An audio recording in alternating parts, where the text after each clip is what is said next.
Welcome, good morning all dear friends. If you are new to this channel then subscribe and press the bell icon. इस video में लेके आए हुए हैं seated exam में पूछे जाने वाले महत्वपूर्ण पेडागोजी के क्वेश्चन को देख रहे हैं।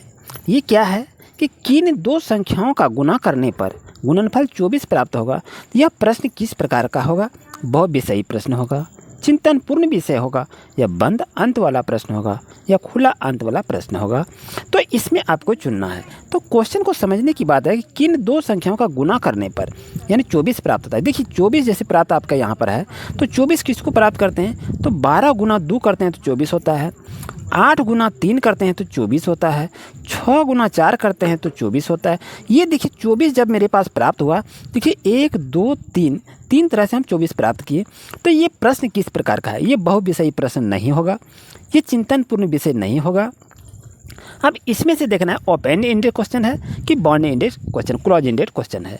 तो ये देखिए जब इसका अनंत इसका आंसर होता है, 1 2 3 अनंत आंसर होता है, तो ये क्या हो गया? ये खुला अंत वाला प्रश्न हो गया, ये आपका ओपन एंडेड क्वेश्चन हो गया। बंद अंत वाला यदि प्रश्न रहता तो उसका आंसर एक ही रहता, लेकिन ये ओपन एंडेड क्वेश्चन जो है ये खुला अंत वाला प्रश्न, इसका क्वेश्चन इसका सॉल्यूशन अनंत होता है। तो जैसे आपको समझा दिए कि 12 दूनी 24 हो गया, 8 तिया 24 हो गया, 6 चौक 24 हो गया। तो इसका आंसर क्या होगा? ऑप्शन नंबर डी आपका सही रहेगा। ऐसे ही क्वेश्चन एग्जाम में अधिकतर पूछे जाएंगे। इस क्वेश्चन की अगर बात करते हैं तो कि प्राथमिक स्तर के बच्चे दी गई आकृतियों को उनकी दिखावट के आधार पर वर्गीकृत करने के योग्य हैं। तो वेन हिले के अनुसार ज्यामिति के विकास पर है। ये कहता को वेन हिले का थ्योरी जो हम पढ़े हैं, उस थ्योरी में ये बच्चा किसी आकृति को देखता है तो वो किस लेवल पर है उसके बारे में कह रहा है। क्या मानसिक चित्रण पर है, या विश्लेषणात्मक स्तर पर है, या अनौपचारिक निगमन स्तर पर है, या औपचारिक निगमन निम्न स्तर पर है। तो ये 4 ऑप्शन में से आपको बताना है।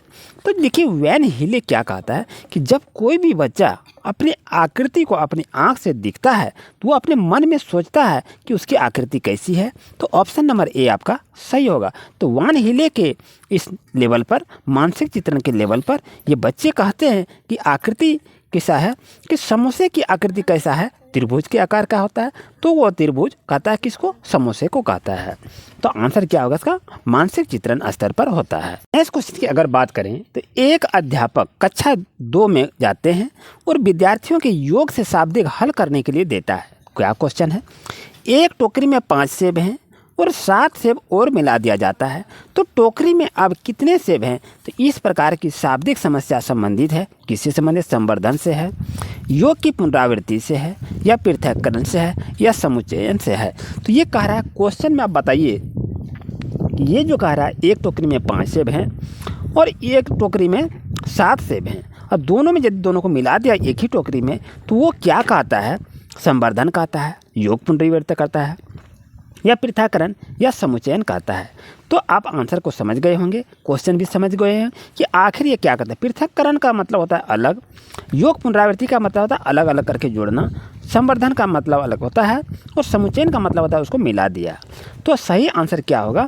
जब 5 सेब है एक टोकरी में और 7 सेब और मिला दिया गया, एक ही टोकरी में 5 है और 7 को मिला दिया, इसको क्या कहते हैं? इसको यूनिटी कहते हैं, तो समुच्चयन होता है। तो ऑप्शन नंबर डी आपका सही रहेगा। नेक्स्ट क्वेश्चन की अगर बात करते हैं कि निम्नलिखित शाब्दिक समस्या के प्रकार को पहचानिए। मेरे पास 6 पेंसिल हैं और मनीष के पास मेरे से 2 अधिक हैं, तो मनीष के पास कितनी पेंसिलें हैं? तो आपको बताना है। तो ये इसको तुलना कह रहा है ना कि मेरे पास 6 पेंसिल हैं और दूसरे के पास 2 से अधिक हैं। ये क्या कर रहा है? तुलनात्मक प्रश्न होता है। अब ये देखिए तुलनात्मक जमा है और ये तुलनात्मक घटा है। ये ऑप्शन सी नहीं होगा और डी भी ऑप्शन नहीं होगा। तो ये दोनों में से हमको चुनना है। ये देखिए दोनों क्या कर रहा है? आपस में जमा की बात को कह रहा है। तो जमा की जब बात किया जा रहा है तो ऑप्शन नंबर ए आपका सही रहेगा। इस तरह से क्वेश्चन अधिकतर सीटेड एग्जाम में देखे जाते हैं। नेक्स्ट क्वेश्चन को अगर देख रहे हैं तो कक्षा में छात्रों को गणित विषय के प्रति प्रेरित करने के लिए निम्नलिखित बात का ध्यान रखना चाहिए। तो ये क्या कह रहा है कि हम किसी कक्षा में गए हैं और वहाँ पर गणित विषय से बात कर रहे हैं, तो हमें कैसे किस तरह से पढ़ाना चाहिए? तो छात्रों से कठिन अभ्यास करवाना चाहिए। तो कठिन अभ्यास जहाँ भी दिया हुआ कठिन, ये आपका नेगेटिव वर्ड है, ये नहीं होगा। सभी छात्रों को समान रूप से शिक्षा दें। सभी छात्रों को समान रूप से शिक्षा हम क्यों देंगे? ये भी आपका नेगेटिव होगा। इस पर यह आंसर गलत है। छात्रों में आत्मविश्वास की भावना का विकास होना चाहिए। जब तक बच्चे में आत्मविश्वास की भावना नहीं होगा तो वो बच्चे सीख नहीं सकते हैं, गणित के बारे में नहीं सोच सकते हैं। और डी नंबर कहता है छात्रों द्वारा हल की गई समस्या में अधिक से अधिक कमी निकालना। ये कमी को हम नहीं निकालेंगे। ये देखिए आपका ऑप्शन नंबर ए गलत हो गया, ऑप्शन नंबर बी गलत हो गया, ऑप्शन नंबर डी गलत हो गया। तो सही आंसर क्या होगा आपका? ऑप्शन नंबर सी आपका सही रहेगा। इसे याद रखेंगे। अगर ये वीडियो आपके लिए काफ़ी अच्छा रहा तो वीडियो को चैनल को सब्सक्राइब कीजिए, वीडियो को लाइक अवश्य कीजिए और वीडियो को शेयर कीजिए। मिलते हैं प्यारे दोस्तों न्यू क्लास में। किसी तरह की कोई समस्या आवे तो कमेंट अवश्य करें। Thank you for watching my video.